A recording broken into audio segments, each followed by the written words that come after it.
It's time for us to have a conversation this morning on Wake Up Nigeria with Dr. Aima Ogwoy, a consultant obstetrician and a gynecologist with over 15 years of clinical experience. She'll be talking about getting pregnant, high risk and low risk pregnancy.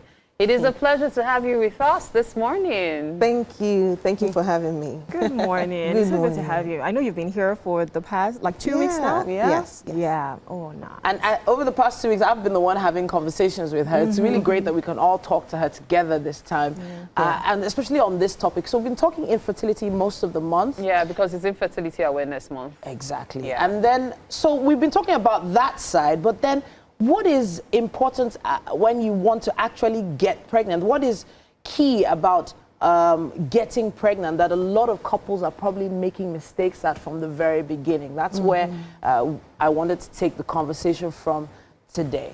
So you just got married, right? Nobody's talking infertility yet. What is it that couples need to make sure they've put together or they've put in place to get pregnant? Awesome. Yeah, I think that brings us to your question of, or rather to our topic, right, of high risk and low risk pregnancies. Okay. So just being able to, we say in medicine, triage by yourself, or put yourself in a position to say, where am I? Am I high risk?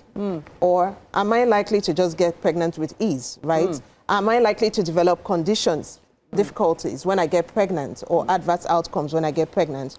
Or, you know, my risk of this is low, right? So you have to know where you fall in, and that will help, you know, serve or guide you in with the speed with which you need to move and act. So that brings me to the first point of, you know, we say if you're over 35, right, you can actually start getting investigated for, I just want to get pregnant. I've been married 6 months, and I need to get checked. If you're after 35 years of age, you can bring that down to 6 months to start getting checked.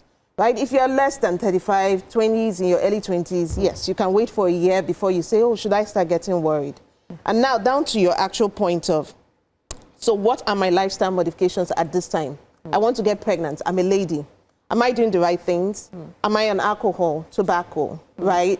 Am I overweight? Do I need to start watching my weight early so that I don't develop hormonal conditions, hormonal imbalances that might affect my getting pregnant? Some of those things. Am I on, so I want to get pregnant in the next 3 months. Am I on folic acid, for instance? Am I on the right multivitamins that I should be on? You know, those are some of the things that you need to think of as a lady. And for the man as well, you need to think about, you know, also smoking and all of that. And then his age as well, because there's something we call fecundability. That's your chances of getting pregnant per cycle. Per your one cycle. Now, for women less than 30 years of age, right, it's as 25%. As you go above 35 years, it drops to about 20%. As you go above 40 years, it drops to as low as 6%. So that's why we say woman at 40 years, you can walk in and say, I'm not even going to wait. I want to start getting investigated now, in case. So your age, just weighing all of that together, looking at your husband's age, because for a man, you know, overall, sperm quality starts to decline from 40 to 45 years of age. So how about those men that are 90-year-old and they still shoot? They still do, but you know, that's why we say that, you know, that brings us to our point of risk as well, right? And for us ladies, you have kids over 35. Then you start getting worried about the chromosomal abnormalities, those things that can actually affect the kids, right? So you might want to do all those genetic tests and all of that for the child when you know that, you know, you are closer to that age. So, So now that you're talking about quality of sperm, let's also talk about the quality of egg. We'll come back to the high risk, low risk. And there's a reason I'm asking. There's a friend of mine who's trying to get pregnant. And one of the things the doctor said was, look, you only have 4 chances in a year.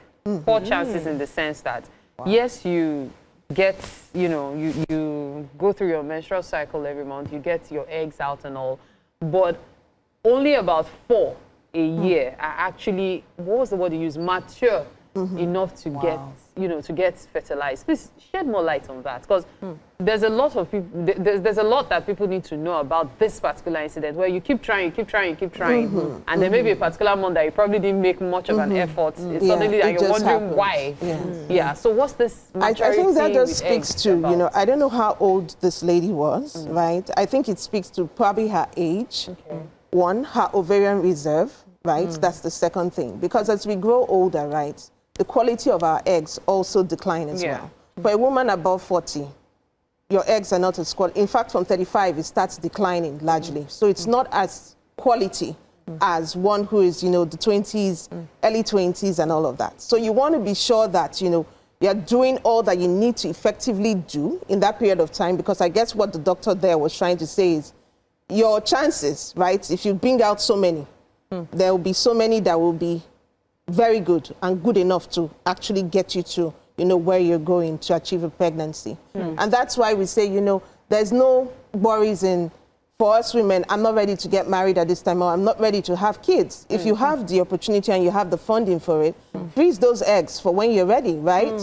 Get them frozen so that you can, because when you do freeze them, they can, to a large extent, keep their quality, right? So you can have those eggs stored for when you are actually ready, I mean, I like the fact that you just said that, because that was my next question. I mean, I'm almost 35. I've never been pregnant. I don't have a child. And I'm just thinking for women who are in my shoes as well, and what they're thinking, like, do I need to freeze my eggs? What do I do? Or do I need to have a child now, especially when I'm not ready? But since you've answered that, that is amazing. Let's move on to the high risk or low risk pregnancy. Are there some medical conditions that could, make you high risk in pregnancy? Just like I said, a high risk pregnancy is something that, most likely will either get you an adverse outcome before, and that's a poor outcome, either before you get pregnant, while you're pregnant, or just after you've delivered, right? So, largely, some conditions can cause that. Age is even one, like we have said. Less than 17 years of age is a high risk. Wow. Yeah, because it puts you at a lot of risk in pregnancy, of losing that pregnancy. When you're over 35, it's a high risk, right? Also, if you have conditions 35. like, 35. So there's a word I kept hearing, geriatric pregnancies. What age does geriatric mean when it comes to pregnancy? That's just being elderly, right? So being elderly while you're pregnant. So that's above, when you say 45 and above. 45. So obviously that would be super high risk. But it is happening, right? Yeah, sure. But what about it makes it high risk? We've talked about the age. What exactly is the doctor probably like the medical that links to your the question you asked? Hypertension, diabetes. And as you grow older, you're more at risk of those conditions. Obesity, right? Like I was saying, hypertension can put you at risk of preeclampsia and all of that. If you have thyroid disorders, you're at high risk already, because those increase your risk of miscarriages. So medical conditions that could, just put you in that direction are some of the high risks. So I'm very curious about something else that has to do with conception, So for those trying to conceive, there was a study I came across just recently in which they put, eggs, and then there was the attempt to fertilize the eggs. Now, the partner's sperm was also put there alongside a stranger's sperm, right? And for some weird reason, in more than half of the cases, the stranger's sperm swam faster to the egg of the partner. And so I'm trying to understand the science behind it. Is there a reason for that? Is that why some women who have been trying for so long still struggle to get pregnant by their husband, then maybe when they remarry or something happens, somehow she gets pregnant almost immediately?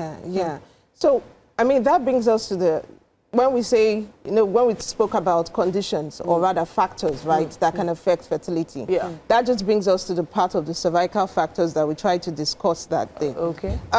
Some autoimmune kind of occurrences that could happen, right, between the sperm and the cervix, and, just the environment in that place can serve to guide as to whether that sperm will eventually make it to the egg or not.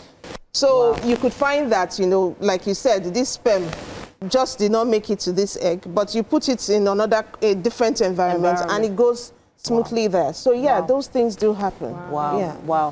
So there are a lot of, and factors. still a lot of research and a lot of unknown factors about this infertility bit and trying to actually achieve conception. So, but Proper what is lubrication during that process could also help the move to the cervix, right? Sorry. Proper lubrication can also help the move to the cervix. Well, yeah, in a way, yes. Being lubricated will aid the sexual, my correct term, right? Right, will actually aid the process, largely, yes. So I would say yes, it does. I wish we could have more time I to mean, talk about there are a lot of this. questions. Yeah, there are a lot of questions, but But I'm sure really, we're going to thank have you. that. Thank you so much for your time, Dr. Ogwoy. It's been Thank you quite for an having me. enlightening So session. the question of And whether then, of it's course, high risk or low risk Yeah. is really about whether you've gone to get checked. That's the key Yeah. thing.